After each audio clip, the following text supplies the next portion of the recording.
critics predicting the fall of the American empire. Something far worse than the Depression. America is the biggest debtor in all of the history of human civilization. Socially, the country seems to be disintegrating. We are in decline. Dominance of the United States just slipping away by the day. Beginning to go like all the rest and starting to decline. It's just a nation in decline. It just is. How many times have we heard this before? In 1979, pundits predicted American decline. The president said our best days were behind us, and Americans were uncertain about the future. But decline is a choice Ronald Reagan refused to make. It is time for us to realize that we're too great a nation to limit ourselves to small dreams. We're not, as some would have us believe, doomed to an inevitable decline. And after all, why shouldn't we believe that? We are Americans. We need that leadership again. For more than 2 centuries, America has been a light of freedom to the world. That freedom lifted mankind from the horse and carriage to the moon in 70 years. Now pundits say we can't balance our checkbook? I don't think so. In the span of human history, the dream that is America is a candle in the darkness. It's up to us, you and me, to make sure that flame doesn't go out. Can we cut government spending and make the sacrifices to keep freedom's torch burning for our children and their children? Of course we can. We are Americans. I'm Gary Glenn. I approve this message, and I need your prayers and financial support today to be the next U.S. Senator from Michigan. With God's grace, we will restore the greatness of our republic. U.S. Senate candidate Gary Glenn.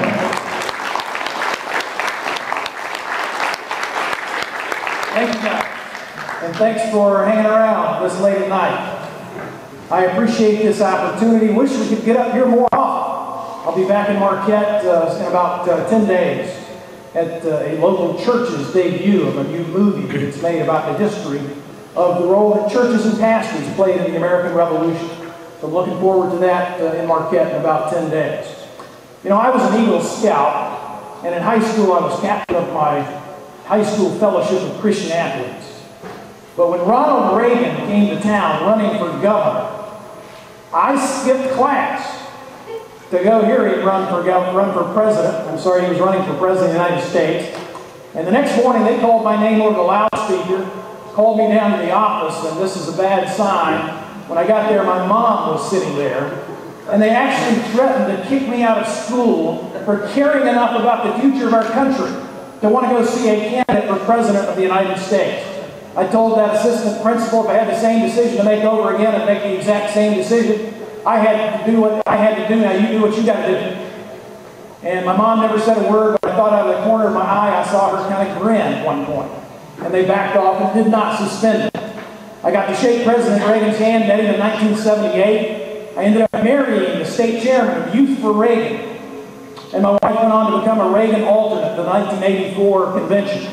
We got married on March 4th, 1983. Didn't realize until after the fact that that's the same day on which Ron and Nancy had been married. So we sent them a happy anniversary note when they were in the White House. Guess what? We got one back. And we've got it framed next to our wedding picture. And I took my daughter, who was then age 9, named Reagan Elizabeth Glenn, to that funeral that you saw portrayed up on the screen a while back. And I got the money shot for her and her children and grandchildren. My daughter Reagan with a sad smile on her face, waving a little American flag, just as that horse-drawn caisson went by right over her shoulder. Got it framed with her favorite picture of the president. Big display that she can pass on to her children and grandchildren. You know, I was in Washington several months ago. This may sound a little funny, but I mean it with all seriousness. As I was driving back to the airport after 2 days, I had a very depressing thought. And that is, if I win this election, I have to go there and stay. And I've got a young family still. It's not like living in Larkin Township out amongst the farms and woods in Midland County. It's not like living in the UP. The most disruptive thing for my family would be to win. So why do I risk winning and all the travel and money and effort that it takes in the process? I had to search my heart for the answer to that question. I was raised by a World War II Marine who survived the attack on Pearl Harbor. I had a distinct impression in my spirit. The fall of 2002, I'd always wanted to do something like this with my dad, and I distinctly heard this message. Do it this year. Lord knew something I didn't know.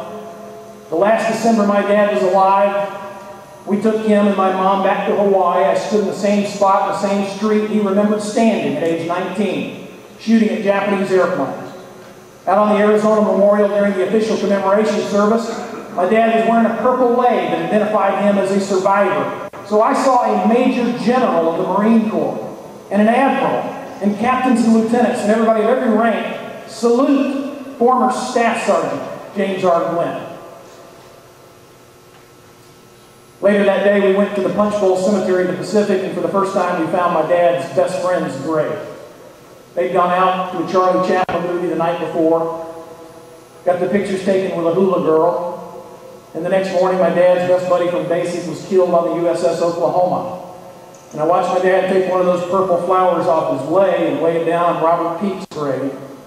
And that kid's gravestone had his birth date and his death date, and to the day, he was precisely 17 and a half years old when he died defending our country. I tell you that to tell you this. It was my dad who taught me, not just by his words, but by the testament of his life, to love my country.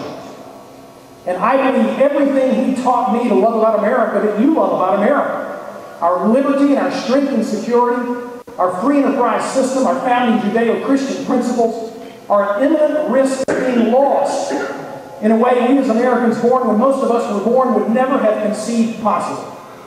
If Barack Obama and Debbie Stabenow are re-elected, given another term, given a chance to finish the job of implementing their agenda, they threaten to take away my children's birthright of freedom and turn our country into the United Socialist States of America. And we and our children might not ever get a free country back. So I stand here because I feel a sense of duty. I assume that's why you're sitting there. You feel a sense of duty to do whatever you can to stop them. I was an Eagle Scout, as I said. I swore an oath. I was just a kid, on my honor to do my best to do my duty to God and my country. And 20 years later, I swore another oath in the Persian Gulf buildup to uphold and defend the Constitution of the United States against all enemies, foreign and domestic.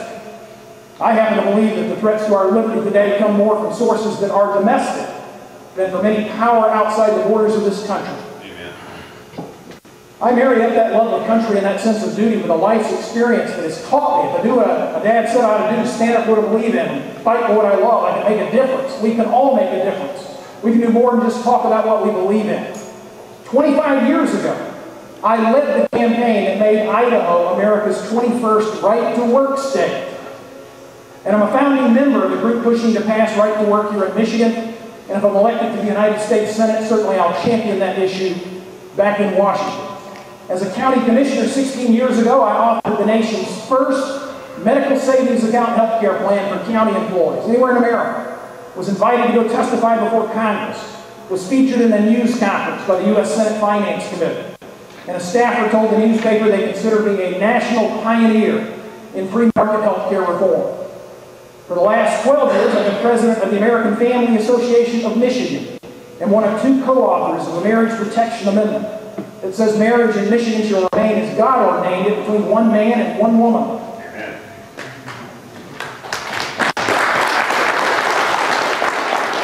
And that was on the ballot. Some people say, aren't you afraid Debbie Stabenow will bring that issue up? Folks, if she doesn't bring it up, I'll bring it up. Amen. You don't have to be a rocket scientist to figure out something that passes with 60% of the vote. You got to be running on, not from. It got 2/3. According to the polls, 2/3 of the vote among African Americans and 2/3 of union members. It passed in the city limits of Detroit and Flint and Saginaw.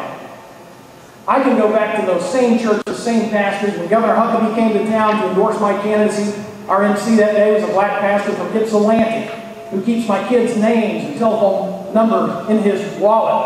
and birthdays so he can call and tell them happy birthday. I go back to those same pastors and same churches.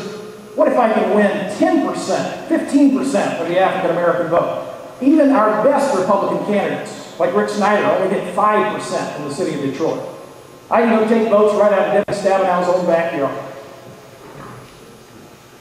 Now, all that said, I think the single statistic that ought to dominate the debate for the U.S. Senate in Michigan in 2012 is this: that on Debbie Stabenow's watch, in the time she's been in the United States Senate, Michigan has lost 800,000 private sector jobs. Worst job loss in America. Let me briefly mention 4 things I think we could do immediately to make Michigan and America more competitive, more able to create and attract the jobs we need for our families all over the state, and especially here in the UP. Number 1, we ought to pull the plug, repeal, flatline, take it off life support, and put a stake through the heart of Obama's socialized medicine scheme. But that's just the most egregious example of the burdensome new regulations that this administration has put on the backs of businesses. So I'd say repeal them all, because we got along just fine as a country without them up until January 21st of 2009. Second, we have to pass a state and national right-to-work law. It's not just a freedom issue, it's a key determinant in which foreign and American companies use to decide what states they're going to locate in. In 2007, he joined and then Senator Obama in co-sponsoring a bill that, had it passed, would have a federal who goes to Washington as the big labor arm of the Republican Party, and that's Pete Hoekstra's record. Now, respectfully, how do I distinguish myself? People who know about Pete Hoekstra's record often say to me, well, I'm torn between you and Clark Durant. So how do you distinguish yourself from Clark Durant? Having spent the last 6 months with Clark going around the state at these debates and forums, I can say to you that I support congressional term limits, constitutionally imposed term limits on members of Congress. Clark Durant does not support constitutionally imposed term limits on members of Congress. I support, as I said, eliminating all federal income taxes, shutting down the IRS, and replacing that tax with a fair tax. Clark does not support the fair tax. This came up just about 2 weeks ago, talking about drill, baby, drill. The Mackinac Center for Public Policy, Governor Engler, Canada, in fact, Canada's got over 2,000 wells, favor the new technology whereby near a lake, like the Great Lakes, you go about half a mile away from the water's edge and drill down 1,000 feet, and then at an angle down to about a mile beneath the lake, where there's $8 billion worth of oil.